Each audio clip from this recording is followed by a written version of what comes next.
Doing their event, another event in December 2011. Today is 6th of December, 5th of December, 4th of December 2011, and this is the Edgar Allan Poe's house in Bronx. That is 2640, something like that, Grand Concourse, which is just out the Kingsbridge station. You take the B and D train and it is right there. So we have a little group here. We see Mr. Pradeep Mukherjee and Laurie Perrion, and her friend Zain is here. We plan to go inside and do some reading of poetry there, and I think Maureen Rodriguez is still inside. So we'll walk in and we'll tour the cottage, Edgar Allan Poe cottage, and we'll read some poetry there. Very good. Inside the Poe's cottage, and here is a small, memorable shop, and memorabilia shop, and Neil will be our tour guide. So here are the apples, and breakfast room, I suppose. It's actually a little bit more than an $8 big tax. Spent the last few years of his life.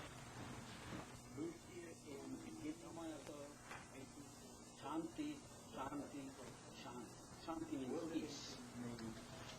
So T.S. Eliot has a lot of East side Manhattan before moving here. And they were actually in the area that's now occupied by the United Nations building. Oh. And the family at that time comprised Edgar Allan Poe, his wife Virginia, and her mother, Mrs. Cottage. The reason they moved here was because his wife got sick. She developed TB, and there was no cure for TB at that time, but friends recommended that what would be best for her was the country air. Believe it or not, this was the countryside.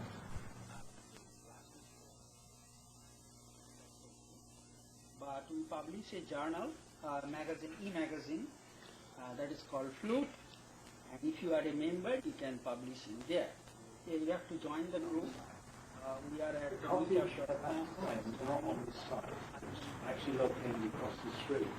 If you see the large building at the end of the block, the one that's taller than the rest, just the other side of that building on the hillside, looking south across to Long Island with wide open views across to the sea. You can see the sea in the distant background.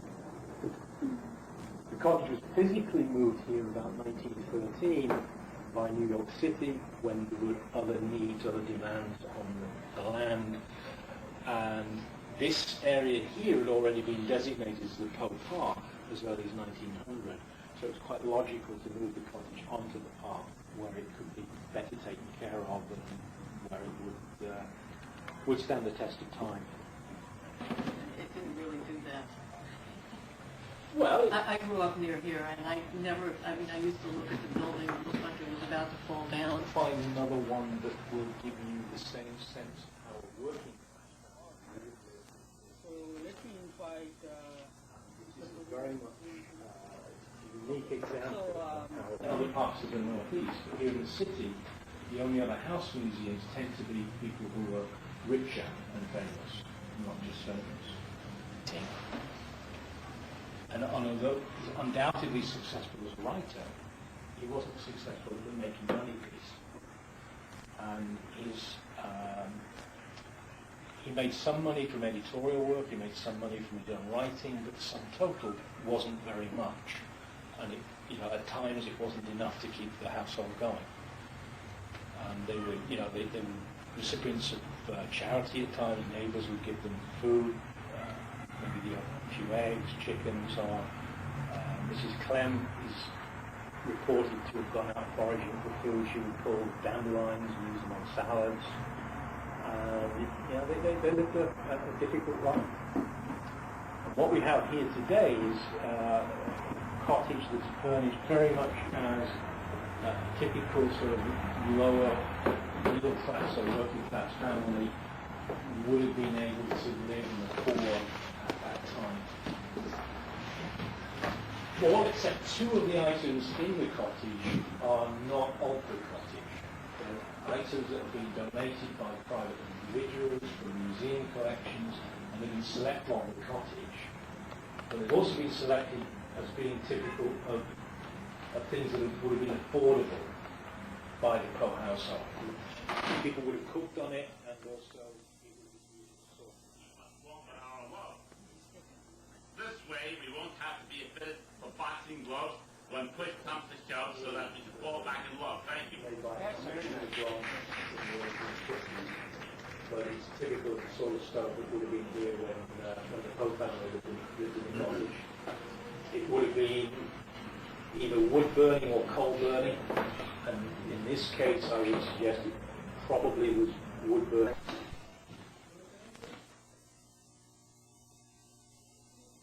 Yeah, to have a seat there so that we get you in the camera.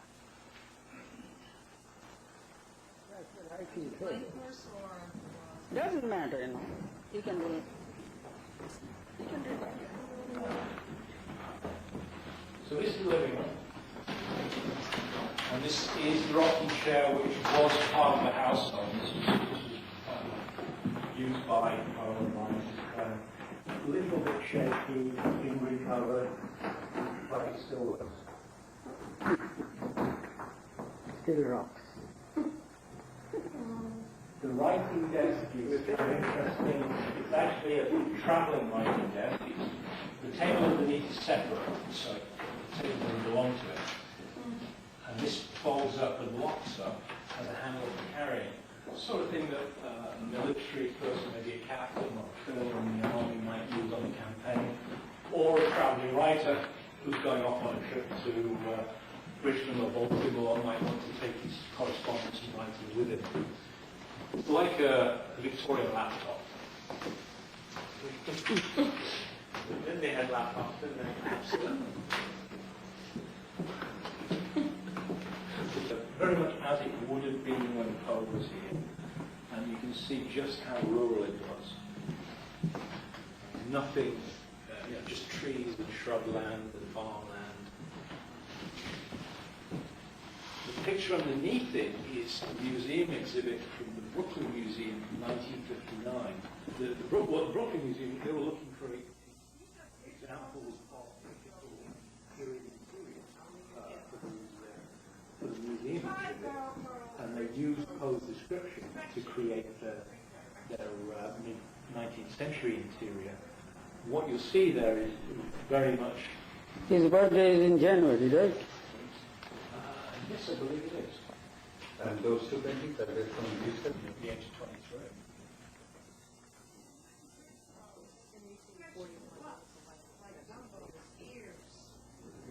Williamsburg, Bridgeport, dramatically older than 40-something, I don't think. It was, I think it was very a wide range.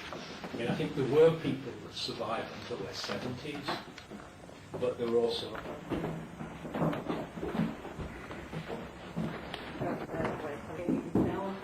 John Ryan.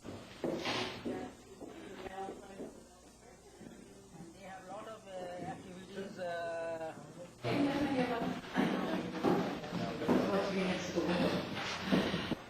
Yeah, this is a very nice picture.